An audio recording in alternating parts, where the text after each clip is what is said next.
कहते हैं कि आप बच्चों को कुछ जानकारियाँ दी जाएं, तो उसी कड़ी में मुझे प्रिंसिपल मैम का आदेश हुआ था कि आप बच्चों को मंकी पॉक्स या एम पॉक्स जो आजकल एक बहुत भयंकर बीमारी, खतरनाक बीमारी के रूप में फैल रहा है, तो उसकी जानकारी आप बच्चों को दी जाए।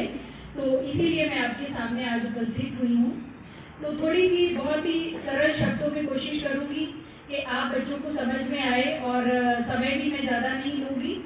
तो बेटा, जैसे कि आप नाम से आपको आभास हो रहा होगा, मंकी पॉक्स या एम पॉक्स, ऐसे सुनने में लगता है कि शायद बंदरों से आया होगा, लेकिन इसके पीछे एक बहुत ही इंटरेस्टिंग कहानी है कि जब हमारे देश में और विश्व में स्मॉल पॉक्स की लड़ाई लड़ रहे थे वैज्ञानिक, स्मॉल पॉक्स यानी कि चेचक, तो कोई उसके लिए टीका जो बनाया जा रहा था, उसके लिए वैक्सीन तैयार की जा रही थी। तो आपको भी पता है, बहुत सारे बच्चों को पता है कि जब भी कोई नया टीका, कोई वैक्सीन तैयार की जाती है, तो इंसानों के ऊपर उसका प्रयोग करने से पहले मंकीज के ऊपर, बंदरों के ऊपर उसका प्रयोग जो है वो किया जाता है, और उसका फिर देखा जाता है कि असर कैसा है। तो कुछ एक बंदर जो है वो लैब में रखे हुए थे उन्होंने इसी रिसर्च पर्पज से, और वहां पर उन साइंटिस्ट को पता लगा कि इन बंदरों को कुछ फोड़े फोड़े से निकल रहे हैं, कुछ स्पेशल बीमारी जो है, अलग सी बीमारी जो है वो इनको हो रही है। तो वहां से ये बीमारी सबसे पहले जानकारी में आई, और क्योंकि बंदरों में सबसे पहले इसको डिटेक्ट किया गया, इसलिए नाम मंकी पॉक्स या एम पॉक्स जो है इसका रखा गया। अब आजकल ये बीमारी क्यों हुई है बेटा? अफ्रीकी देशों में काफी सालों से ये बीमारी थी, लेकिन अब ये बीमारी अमेरिका से होती हुई लगभग सारे ही विश्व में फैल रही है, और हमारे देश में भी, इंडिया में भी एक दो इसके पेशेंट जो है मिले हैं। अभी कुछ दिन पहले ही हमें हमारे हमीरपुर में भी ऐसा आया था शोर कि एक व्यक्ति जो है वो एम पॉक्स से पॉजिटिव है, लेकिन एक खुशी की बात यह है कि अभी कल ही न्यूज में आ गया है कि वो व्यक्ति एम पॉक्स के नेगेटिव है। अब पॉक्स क्या है? आप बच्चों ने शायद चिकन पॉक्स और स्मॉल पॉक्स की मैंने बात की। चेचक को दुनिया से इरेडिकेट कर दिया गया है, खत्म कर दिया गया है वैज्ञानिकों के प्रयासों से, लेकिन चिकन पॉक्स जो है, सुना है आपने नाम चिकन पॉक्स? है जी, सुना है? हुए हैं किसी को चिकन पॉक्स? हाथ खड़ा करो, किसी को हुए हैं? हाँ, तो चिकन पॉक्स एक ऐसी बीमारी है, चिकन पॉक्स वायरस से फैलती है। थोड़े दिन में शरीर में छोटी छोटी फिंसियां होती हैं, थोड़ा बुखार आता है और ठीक हो जाते हैं। चिकन पॉक्स एक बार होने से लाइफ लॉन्ग इम्यूनिटी आपकी बॉडी में हो जाती है। इसके बाद आपको जीवन में कभी भी चिकन पॉक्स नहीं होगा, जिसको एक बार हो जाता है।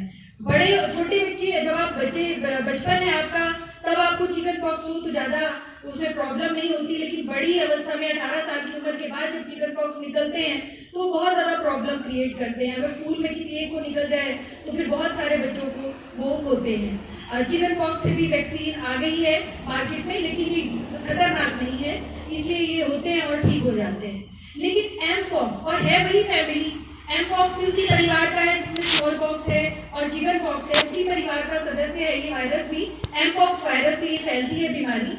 अब ये बीमारी देखिए बेटा, आप लोग भी फेसबुक वगैरह आप लोग चलाते हैं, आप देखते हैं कई लोग रील्स बनाने के चक्कर में अपने जो पेट होते हैं, डॉग्स होते हैं, कैट्स हैं और अपने पेट हैं, उनको अपने घर के अंदर तक, बिस्तर तक उनको, उनके साथ सो रहे हैं, उनके साथ बात कर रहे हैं, उनके साथ किस कर रहे हैं, उनको चिपका रहे हैं उनको अपनी बॉडी के साथ। तो उन जानवरों से ये हमारे अंदर ये बीमारी जो है वो आ सकती है। मैंने बताया आपको कि बंदरों में ये डिटेक्ट हुई, लेकिन ऐसा नहीं कि सिर्फ बंदरों में ही होती है, ये बीमारी किसी भी जानवर को हो सकती है, डॉग को, कैट को, जो भी आपके घर का पेट है, गाय भैंस जो भी, उनको भी ये बीमारी हो सकती है। तो ऐसी बीमारियां जो जानवरों से ह्यूमन बींग्स में आती हैं उन्हें जूनोटिक डिजीजेस कहते हैं। क्या कहा मैंने बेटा?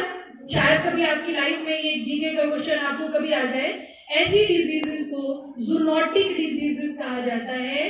जू शब्द का मतलब बायो वाले बाकी भी समझते होंगे। जू शब्द का मतलब क्या होता है?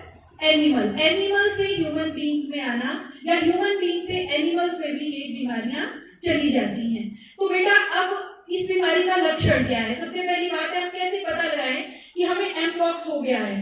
तो देखिए, सबसे पहले तो हमारा शरीर टूटता है, इस बीमारी में बुखार आता है, और फिर हमारी बॉडी के ऊपर गोल गोल जो है वो फफोले बन जाते हैं, जो कि पानी से भरे हुए होते हैं, मवाद से भरे, पस जिसको कहते हैं, उससे भरे हुए फफोले जो हैं वो हमारी पूरी बॉडी में बन जाते हैं, और स्पेशली हमारे लिम्फ नोड्स में। लिम्फ नोड्स होती है हमारी बगल में, ग्रोइन पार्ट है हमारा, जहां पर हमारी लेग्स हमारी स्टार्ट होती हैं, हमारी आर्म्स शुरू होती हैं। ऐसी जगहों में इन्हें लिम्फ, यहाँ पे लिम्फ नोड्स होते हैं, स्पेशल टाइप का टिश्यू है जो हमारी इम्यूनिटी में मदद करता है, तो वहां पर स्वेलिंग आ जाती है, पानी से भरे हुए फफोले हो जाते हैं, बुखार आता है।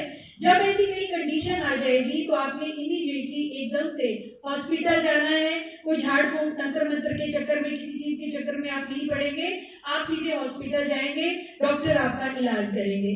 और देखिए, जो जो आपने कोविड में एहतियात बरती थी, कोविड आप सभी, हम सभी कोविड से जीत कर निकले हैं। हम सभी जो यहाँ पर बैठे हैं, हमने कोविड को हराया है। तो जैसे आपने कोविड को हराया था, सेम वही प्रिकॉशन इस बीमारी में भी रखनी पड़ती है, क्योंकि ये बीमारी एक दूसरे से सांस के द्वारा भी फैल सकती है, टच के द्वारा भी फैल सकती है। जो पर्सन है उसने अगर किसी चीज को कंटेमिनेट किया, जैसे नल का टच किया है, उसने दरवाजे की कुंडी पकड़ी है, उन चीजों से भी आपकी बॉडी में ये बीमारी आ सकती है। तो वही आपको प्रिकॉशंस रखनी है। हाथ साबुन से धोएं, मास्क लगा कर रखें। अगर आपको ऐसा लगता है कि हमारे आसपास ये बीमारी फैल रही है तो जैसा कि आपको पता है बच्चों, साफ सफाई रखने से, हाथ बार बार साबुन से धोने से अब 50% बीमारियों से तो वैसे ही बच जाते हैं। तो इस बीमारी से बचने का भी वही इलाज है, वही तरीका है जो हमने कोविड में किया कि अगर कोई पेशेंट आ जाता है तो उसको कम से कम 21 दिन के लिए आइसोलेट होना पड़ता है, और जो बाकी लोग हैं, घर वाले लोग हैं, उनको बार बार साबुन से हाथ धोने पड़ेंगे, उनको अपनी साफ सफाई का ध्यान रखना पड़ेगा। और आप सभी बच्चों ने भी घर में आपने अपने डॉग्स, पेट्स पाले होंगे, तो मेरी आप सबसे गुजारिश है कि उनको अंदर ना लाएं। बहुत प्यारे होते हैं छोटे छोटे डॉग्स, छोटी छोटी कैट्स, बहुत प्यारे लगते हैं जानवर, बच्चे जो होते हैं इनके जानवरों के, लेकिन उनको इतना प्यार मत करो, उनसे बीमारियां हमारे तक आ रही हैं, और कई ऐसी बीमारियां हैं जो जानलेवा हो रही हैं। अब वैसे एमपॉक्स इतना सीरियस नहीं है, ठीक हो जाता है, लेकिन कई कंडीशंस में ये जानलेवा भी साबित हुआ है और इससे डेथ भी हुई है। तो मुझे उम्मीद है, मैंने कोशिश की कि आपको सिंपल शब्दों में मैं इस बीमारी की जानकारी दूं। तो मुझे उम्मीद है कि आप इस बीमारी से सतर्क रहेंगे, और यदि आपके आसपास कोई ऐसा पेशेंट जो स्पेशली अफ्रीकन कंट्री से आया हुआ हो, तो आप उसको सलाह देंगे कि अगर उसमें कोई लक्षण पाया जाता है कि वो हॉस्पिटल में कांटेक्ट करे जाके। तो इन्हीं शब्दों के साथ जय हिंद, जय भारत।